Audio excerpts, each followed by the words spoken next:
It's recording. Alright, hey y'all, welcome back to my channel. It's me, Tay. I'm here with Clinton from Lifestyle, CEO, co-founder. Today we're going to be doing a mukbang. We got some WINGSTOP and some Buffalo Wild Wing chicken. I tried to get like a little bit of everything so, you know, we could get the flavors going. So, first of all, when you said mukbang, when you asked me do I want to do a mukbang, I was like, what is a mukbang? I never even heard of that. So maybe can you tell what a mukbang is? Because I know I'm not the only one out there who doesn't know what a mukbang is. Alright, a mukbang is basically you just sitting down eating and talking. Like, I don't think there's no other like explanation for that. You just eat and talk. Yeah, and when I checked on YouTube, it's like really a thing. Like hundreds of pages of people doing mukbangs. Yeah, it's big. So I'm about to do my first mukbang. Pause.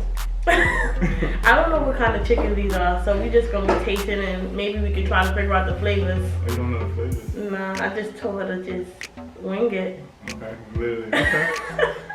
So, Alright, I'm gonna start off by taking my first bite. This look good. I don't know what it is. I hope it's not spicy because like spicy food turn me off. You've ever ate Wild Wing before? Yeah, I like work across the street. I've eaten Wild Wing, but I've never really had Wingstop. I had Wingstop like one time. I had more Wild Wings than Wingstop. And this got hot sauce on it. This is like a sweet barbecue. We're not spicy at all. No, this is spicy. I don't mind spicy food though. Alright, let's get So it. what made you want to start doing like YouTube channels? Like, what's your big interest in this? Like, I know, I literally watch, I don't watch TV, I just watch YouTube. And I was like, I can do this. Like, I got a big personality, you know, I'm camera fit. Okay. So what got you into the business of lifestyle? I've always liked clothes. Like growing up, coming from Brooklyn, everybody I think, all kids like clothes and getting fly. And then when I had graduated college, I had a friend who started a clothing brand. His name was Kamasi, and his clothing brand at the time was Free Minds. And I really liked how he did it, how he executed it. And I was like, you know what? If he could do it, then I could do it too. Yeah. And that kind of like motivated me to do my own thing. And he was all the way in like San Francisco over there on the West Coast. And yeah, that was like 2010. I would hit him up every now and then. He would give me like some insight. You know, he advised me on like the first camera to buy. He had a Canon. I bought a Nikon because there was no more Canons on stock. And yeah, that was kind of like the rest of history. Like I came up with the idea, the main lifestyle with two of my friends from high school. C.E.O. and Kamal, they still work with the company today. Yeah, it's been a long journey. That's what I'm saying. How you supposed to do a mukbang and eat and talk at the same time? That's the thing, you gotta stop, you know, talk about the food, eat, talk, eat, talk. Yeah, but yeah, that's kind of how it came about. Me, C.E.O. and Kamal, we had the idea, and then seeing my friend Kamasi execute his clothing brand kind of motivated me to do it. And I think that's what a lot of people started. Yeah, seeing somebody else do it. Seeing somebody else do it, or like seeing something else that's out there that's doing good, and you like, I could do it better, or I could do it differently, put my own spin on it. And that's kind of like what lifestyle is. It's like doing your own thing. And that's when people come to our showroom, our warehouse. They can put the patch on, whatever color shirt they want, whatever color shorts, and do like their own thing. I know you get this question a lot. Like, what made you put the lifestyle upside down? Yeah, you know, I gotta give credit, like what credit's due. That was Kamal, one of my other partners with this. I think it's kind of to his personality that he's just extra at times, and that was just like him being extra at the moment. Like, yo, we should flip it upside down. And I'm just like, for what? Like, what's the purpose? Like, I'm like a purpose-driven person. Yeah. And he's like, no purpose. Like, it's just like gonna catch people's attention. So we flipped it upside down, and it was kind of cool. We liked how it looked, and we just ran with it. And then like early on, like after wearing it, we noticed that like when you look down, it's not upside down. And we was like, oh, bet, that's what we're gonna tell people, like, you know. But it wasn't intentional, to be honest. Like, I'm gonna like just be real with people. It wasn't intentional, like, oh, we're gonna flip it upside down because when people look at it, it's upside down. But when you look at it, it was just, we first did it for shock value, and then we noticed like, oh, we can make sense of this. But do it catch more people's attention it being upside down? Definitely, all the time. You know how many times people see me like, oh, your shirt's upside down, or oh, what does it say? Like, they trying to be funny and stuff. But yeah, it definitely served its purpose as far as like shock value and catching people's attention. For I remember one time I was outside helping you like give out the stickers and stuff. A guy had walked up to me. He's like, "Oh, this is the condom brand lifestyle. And I'm just like, out of all the things you could ask me, out of all the things you could ask me, like that's what you came up with. Like we thought about that too. Like when we first do it, like that was early, like 2009. We came up with that idea. We was all in my friend Kamal's house, and me, Esau, and Kamal was just like brainstorming, and we was like, people gonna think it's a condom. So the only thing we said was like, all right, let's just put it with the Y instead of an I. And at that time, we was like, yeah, we're gonna package it like a condom too, like kind of play on it. And we never really carried on with that idea of packaging our clothes in a condom. But that was kind of the thing too. Like, that would have been epic, you know. It would have, because I think packaging is a good thing, like making your clothes presentable when you like sell them. But at the end of the day, the packaging go in the garbage like after. Yeah, for sure. And then it's like, it gets to the point when you learn the business of fashion, packaging is an extra expense. For no reason. Yeah, then I'm gonna have to charge even more for the clothes, and people already say that stuff is expensive. So I have a question. So you say you went to college. Do you think college benefited you in any type of way with your clothing brand, or it's just like a backup? Nah, it benefited me a lot actually, because I think what college showed me was like how to dedicate my time towards something for a long period of time. Because it took me like probably like 5 years to get lifestyle really off the ground and profitable. And people know, so a lot of times people don't got the patience for that. But I was already equipped with that. I did, 4 years of college. I worked for a couple of years afterwards. So it showed me like patience. It made me a better critical thinker. Like I got a science background, so I think I look at a lot of things like numbers and analytically. So do you think people need like school to open up a, or start a fashion or a clothing brand? Not at all. Definitely don't need it. Like I think, I found benefit in it, but you don't need it. I didn't need it. But it was a journey. It was a journey. This the WINGSTOP? Yeah, this is the WINGSTOP. Okay. Hey, this looks different over It's here. less saucy. How you know? You tried it? No, this one's really less saucy. No sauce on it. It looked like fried chicken. With breadcrumbs on it. Definitely. I think that's what it is. No, it's not really spicy. That's just like normal buffalo sauce. No, that thing is, I can't even finish the whole thing. Alright, what do you prefer, WINGSTOP or? I didn't get to the WINGSTOP. First I'm gonna finish the Wild Wings fully in my system. Then I'm gonna try WINGSTOP. Why can't it be fully? Like once you taste it, you should just have it. You got really experience. There's only 2 wings I got, so I got really experienced these 2 wings. Then I'm gonna get 2 wings from WINGSTOP and see which one I like better. Which one you like better for a while? I don't know. You're not experiencing the wing. This just tastes like fried chicken. You don't even taste the little things on top of it. Yeah.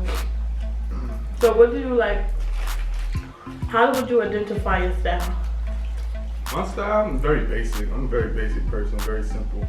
Like, I try to wear usually my outfits don't got no more than 2-3 colors in it. Like, obviously, we said that we use a lot of the multicolored patch a lot, but take the patch out, I'm 2-3 colors in my outfit, usually making it up. Nothing crazy. My fit is usually pretty slim or relaxed. Now I think. What do you mean by slim or relaxed? It's slim or relaxed. Sometimes I like a slim fit. If I'm going out, if I'm on a date or if I'm going out to a party, I want my stuff more fitted. But if I'm working or just my day to day, I want it a more relaxed. So when I say that, I'm wearing a small if I'm going out. But if I'm relaxed or just chilling, I'm wearing a medium because it's gonna be more loose on me. But now I think style and fashion is so extreme. It's getting back to super baggy. I'm not with that. I'm never gonna be back to the baggy stuff. I grew up in the 90s, so. Well, I don't think super baggy because celebrities still wear tight, skinny jeans and. Not the fashion forward celebrities. They want baggy, real baggy. Look at Kanye. Look at Migos. Look at Virgil. I'm gonna be honest, if you a celebrity and you still wearing fitted clothes, you kind of not a fashion forward celebrity. A Mary's people still wearing a Mary's, to be honest, I'm gonna be real. That a Mary fit is it's kind of passe. You're not really supposed to have your clothes mad tight no more. But why? Fashion changes, it's always evolving. But why do you just like that tight fit? Some guys like it. Yeah, and I think to each his own, definitely. But the more fashion forward people, the ones who are moving with the trend of fashion, they going towards more of a loose fit. But like you said, it's whatever you like, do your own thing. I think that's fashion. Fashion is your personality. Like I said, Some days I like a slim fit, some days I like a relaxed fit. It's just what am I doing that day, what mood I'm in. I think fashion is definitely like a little bit of your personality. Like when I look at people's outfit, you can kind of see like, that's an extra person. Look at their outfit, they probably have extra personality. Or they be super like chill, laid back. Like a, who's that guy that they always like showing his outfit from Superbad? You don't know his name? I don't know. But it's this white guy. They always talk about his outfits a lot on like the blog because he just be super casual, but it'd be like hitting him. Yeah. It's just like, it's just kind of your personality. Yeah, I guess. What's your personality? You say your fashion style. I don't know. I like to try new things and step out my comfort zone a lot. Like now, like this wig I got on, like it's different. Like a wig, okay. You could. I thought it was like a weave. I know it was a wig. Nah, it's a wig, but it's different because like I never in my life did a bang. So I was just like, let me just try this thing, and I'm starting to like it. A lot of people is like giving me mixed feelings about it, but I'm saying like, hey, I like it. It looked cool to me. It looked like a weave. I'm be honest. I thought it was a weave. I didn't know it was a wig. Oh, I did a good job. And what's the deal? Like that's what I'm saying. It's just things that's changing so much. Why is girls wearing wigs so often now? Like I see a lot of girls wearing wigs. It's protective hairstyles. Like, you know, a lot of people going back natural and doing like the afro, you know, thing. So wigs is like a protective style instead of like, you know, always like flat ironing your hair or like texturizing it permanent. You just braid it up, throw a wig on. It grows it. For some people, grow their hair faster. For me, it's a little, you know, iffy. Maybe because I don't take care of the braids while it's under the hair. Okay. That's why it's not growing at the pace I wanted to, but it's getting there. I'm gonna be real. If I'm talking to a girl, she come to my crib, and she's like, oh, let me get comfortable and take her wig off. Why? Why? Nah, I'm like, that's too much. That's How like, is that too much? I think. where you gonna put the wig when you finish? Gonna put it in your purse? Like, it better not be out no I can see it. Or you could put it on the couch, you know, hang it up on a hanger. Yeah. But then, and then with your hair like under, you gonna have a Cleo braid. You gonna have like a stocking cap. Yeah, or it's called a wig cap. You can have the cap That's on a major the turn braids. off. That's Why? a major turn off. Why? Like you just came to my crib with your hair flowing and looking all crazy, and now it's time to go to bed. We might, you know, might get crazy at nighttime. Yeah, but that's what I'm saying. You got different personalities. With the wig on, you cute and classy. Then when you take it off, that's when you get like, you know, comfortable, relaxed. It's like it's different personalities each wig. I feel so. Oh, we ain't even using blue cheese. Got for some blue cheese. So far, I think I like the WINGSTOP a little bit better. Why? The wings is a little bit more like Crispy. Yeah, exactly. Yeah, that's what WINGSTOP gave me the choice. Like, do I want the wings crispy? I gotta wait extra 2 minutes. Oh. Do I want it extra crispy? I gotta wait 5 minutes. This they just So I think what's this WINGSTOP might. called? Buffalo just gave. They might have it for that one. I'm gonna try this one with no sauce. That's fried chicken. Buffalo sauce. Ranch dressing. There you go. Yeah. So, all right. And I have another question. So, Like, how do you feel about like now that this world's coming? Everybody want to be like clothing and fashion designers. Like, do you feel like you're in competition with like a lot of brands, or you feel like confident about what you're doing? like, I think there's naturally a level of competition that exists because, like, if it's another streetwear brand, especially if you're based out of Brooklyn, similar to our structure, we going after the same kind of people, so it's like naturally competitive. There's gonna be some competition there, but I think it's good that like there's so many people doing their own clothing brands now because we definitely got to get out this mindset that like only European and white people can make high quality stuff, and that we not fly unless we wearing that stuff. So I think it's good that like people was like buying clothes from their friends and people like out there taking risks and making brands and getting feedback from the world with Instagram and the internet and stuff like that. So I think it's cool. Like I don't really feel threatened by all these brands. No. And like you said, that a lot of people, you know, gotta start supporting, and they feel that, like for example, you're not fly unless you're wearing Gucci or Louis or something. Yeah. And it's people with their own clothing brand who wear like, you know, Gucci, Louis, Prada. Like if you repping your brand, rep your brand to the full. That's another thing I like about you. Like I never saw you with another shirt other than lifestyle. I never get that. I never get that. How people have brands, and then when they go out to like party or something, they wearing Gucci, Dior, and all this stuff. It's like, but don't you have your own clothing brand? Like that tell you right there that what you making is not good because you don't feel like A1 fly in your own stuff. Yeah. So I think that should try to motivate people like, damn, I gotta make the stuff that I'm spending hundreds and thousands of dollars on. So I feel comfortable when I go out and I promote myself with it. But to each his own, like you said, I'm not, you know, not sitting here judging people, but I don't get that logic when people. Are you really not judging people? I'm not judging them. I kind of like observe it, like clearly your clothes not that fly. So it's a fact. Like, cause if I go out to a party, like I could wear a lifestyle button-up shirt, I could wear a lifestyle crew neck, I could wear lifestyle pants, you know. And that's what I do. Like, if I'm about to go to the store and buy something from another brand, I ask myself, why am I buying this? Am I not making this product? Then that tells me that's something I need to make. So that's how I look at it. But what advice would you give to somebody that's like starting up their own brand and ready to, like, you know, launch it? It's a journey. It's not gonna happen overnight. It's gonna take possibly, you know, 1, 2, 5 years sometimes, depending on. 5 years? That's college. Exactly. And I think people don't got that patience. That's why you see so many brands start and stop. Mm-hmm. They think it's gonna be like, oh, I'm fly.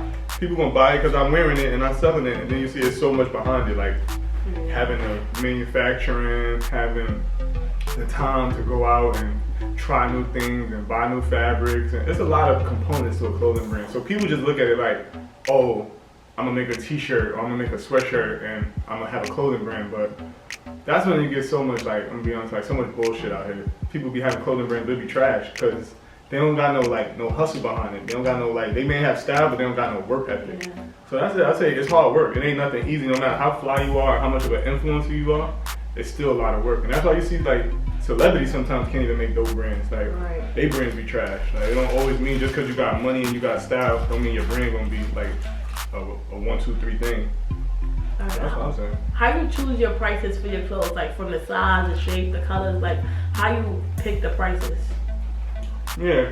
So it's a lot of, that's another thing. Cause I'm cheap. I like to, if it's not a bargain, I'm a little skeptical about buying it. So like, how you like get the prices together? Let me ask you. So a lifestyle sweatshirt for women is like, I think it's like $70. That's too much for you? That's expensive? $70. All right, it depends. I like to invest. That's what I call it. Like, invest it.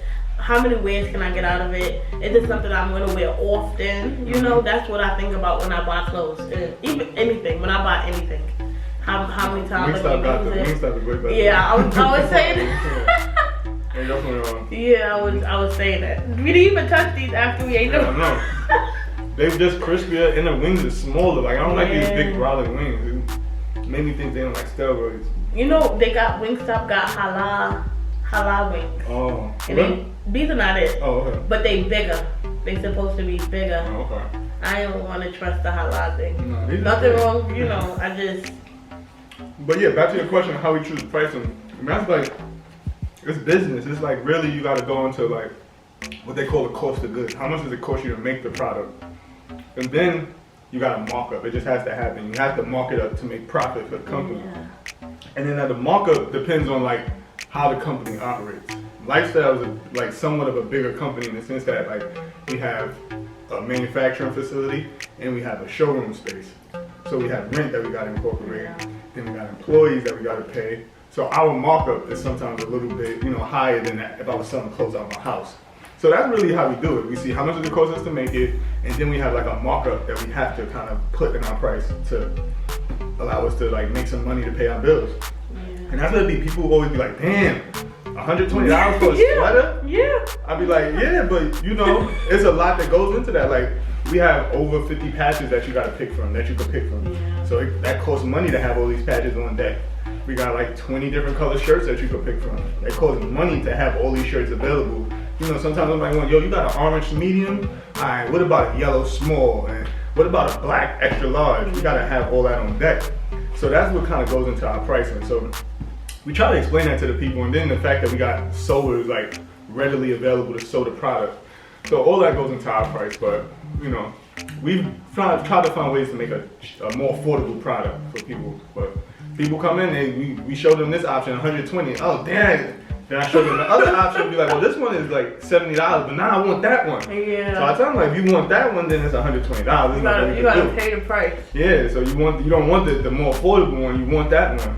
You know. So. But do you guys like have seasonal discounts or like anything for the people who, you know, could really want the shirt but like can't afford it right now or something like that? once in a while we have a lot of online sales, because online is not like so on the spot. We get time to make it for online. We got 3 to 5 days to ship out. But when you like in a showroom, it's kind of hard to offer that same discount. But we just did something. We had like a sample sale where we just kind of put everything that was hanging on the racks 50% off. But that's something we're gonna try to do more, is like do more sales and more opportunity. Like there'll be to come in and look around. Yeah, to get people kind of in their space to see what we offer. And you know, I know everybody like discounts, not just you. Everybody, even I want a discount. Yeah. Like, when you buy that expensive stuff, especially. So, but yeah. So what about you? What got you into like wanting to do YouTube, and how you feel it's been going so far? I feel about like, and a lot of people disagree, but I feel, or a lot of people just don't know, but I feel that investing in yourself is like one of the biggest things you could do. And I feel, do something that you want, because I learned the hard way. I went into college not knowing what I really want, and it like messed me up. And then I found myself watching YouTube all the time. Well, that's what I'm saying. Was it like somebody, like how I said with my friend Kamasi, who I saw him doing his stuff, and that motivated me. Was it like a YouTube personality or YouTube channel that motivated you? I don't think so. No? I don't think so. Because I watch YouTubers. I watch Jazz and Tay, and you know, like Nick and King and stuff like that. What are these, Jazz and Tay, Nick and King? They do mukbangs? They do a little bit of everything. They do pranks, mukbangs, challenges, you know, lifestyles. Like, you know, they do everything. Like everything. They probably could, yeah, they could have motivated me in a sense of like, if you could do it, I could do it type thing. But I feel I motivated myself more because I take the time out to like invest in what I do, you know? How did you invest in? What you mean? Like getting up and buying a camera, getting up and thinking of the ideas, you know, like taking the time out and like knowing what I want and actually doing it instead of like procrastinating. Okay. Which I kind of do that like a lot, but I still took the time out to like, all right, this is what I want, let me do it. And I feel a lot of people don't invest in themselves. They would rather invest in like a $200 shoe, like instead of investing in something that's gonna benefit them. You know, these shoes is gonna be going when you die, but like something like making a video is like a legacy. I wanna have like a legacy, like something like, you know, people could look back on and like, oh, I like her personality, or like, you know, they know me for something. You know, I think sometimes people just have kids for that. They just, I'm gonna have a kid so I could like live on through my child. Yeah, but one of your kids not doing that. Like one of your kids is a nobody. Like, you know, you still got like pay for your kid. Kids cost money. Yeah. For have a job. And even like college is an investment at the same time, because like you gotta pay that money to, you know, become something. So that's an investment at the same time. So I don't know. I just feel. No, I agree with you. Yeah, a lot of people don't like, you know, and they feel like, don't do something because you think it's the right thing to do, you know? Oh, let me make this shirt because I feel that everybody gonna buy it. Like, do you really want to make this shirt because you like it, like you want to sell it, not for somebody else, because that can mess you up too. Don't do things for people, do it for yourself. So you feel like like people like around you, are they supporting you with your YouTube efforts, or like are they discouraging you? What? I had a big argument with my grandmother, like, you know, she and my other family members, you know, people do feel that, like, especially my grandmother, that like I'm wasting too much time on, like, you know, investing in this YouTube thing. But it's like she not understanding, like, you know, old school people not understanding like the fact that like this is something that I want. Like, you know, I want to do this, like for example, going to cosmetology school to do hair. That's something you want. That's something you know for a fact is gonna like help you or benefit you, or like something that you're gonna be able to, you know, grow with. So not a lot of people understand that. And you know, even your family could, like, you know, down you and stuff like that more than strangers. So yeah, that's the funny thing. It's like, even with lifestyle, sometimes like the people closest to me have never like supported me, or they took the longest time to support me. And that's true. Like strangers sometimes give me more support and more feedback than like my friends and my family at times. But I think that's so weird. I don't know why it's like that. I've seen that like on Instagram, like a bunch of memes and, you know, stuff like that. People, I don't know. Why do you think that is? Why do you think the people closest to you are the last ones to support you? I don't know. And you know, I feel that they should believe you more. Like, you know, you live with me, you know who I am. Like, why you not, like, you know, enforcing like the good and positive energy? But I could give it to my siblings. they, you know, they for it, they support me and stuff like that. But I feel that it's just like, I don't know. Is it like your older family members who kind of? Yeah. I think it's because they more used to like the conventional and structure. Yeah, like, oh, you gotta go to college, you gotta get a job, you gotta work for somebody. And it's like, I feel like don't support me when I'm big. Just, you know, you're supposed to be supporting me the whole way through, not when I'm like, you know, just getting there, or like, you know, when you see I'm getting popular and you need to borrow a couple of dollars, you know. Yeah. So that's how I feel personally. Do you take it personal though? Like, no, because I sometimes I do, depending on who tell me it. Like, you know, like if I feel you're supposed to be supporting me and you tell me like, you know, this is not right or do something else, then I take it personal. But like if it's just like a random person, I don't care. I don't care. And I'm learning that too, like to, you know, do what I want, not what you want me to do. Yeah, that's big. I was gonna say, like, what do you think about like mentors and like working under people? Do you ever consider that, like with YouTube, like reaching out to some of these people that you kind of see doing big things and like, yo, could I like learn from you or learn under you? Do you think that? You know what? I think that's valuable, but a lot of people don't like to give away information that's like valuable to others. They feel like if I give you this information, you stealing it from me and it's gonna like, you know, affect me, or you're gonna become better than me, but I gave you this information. So I get like a little skeptical about asking people about like, you know, trying to help me and stuff like that, because it's hard to get people nowadays to give you valuable information that'll help you. That's true, especially in fashion, like with clothing. Like, it's very hard. Like, it was very hard in the beginning, like, to get information to like from people similar. Like, if I saw somebody like doing it big in clothing, and I was like, yo, that's dope. Like, yo, I'm trying to do something similar. Like, where you get your shirt from, or like, how do I get a hoodie made if I want to make it from scratch? Like, yeah, they wouldn't give you no information, or they wasn't giving me no information. And but that for me, that motivated me. Like, all right, bet you want to block, you want to be a hater, all right. No, and it just kind of, it just motivates you. Like when people like shut you down, or when people kind of like don't believe in your vision. Yeah.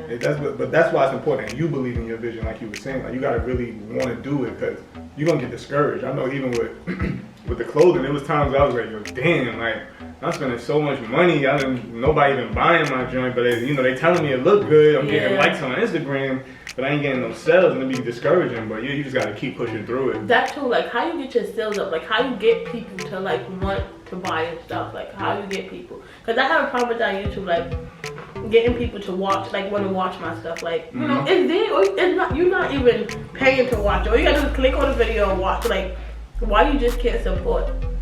Yeah, I think clothing's a little bit different than a click or a view on YouTube. So I would say like in clothing, that's why I said it took a long time for us. But I think one of the most obvious ways to get people to buy your clothes is to get it on celebrities or influencers. That's like a no-brainer. Like these people have like millions of followers. They have a bunch of people who just like do whatever they do.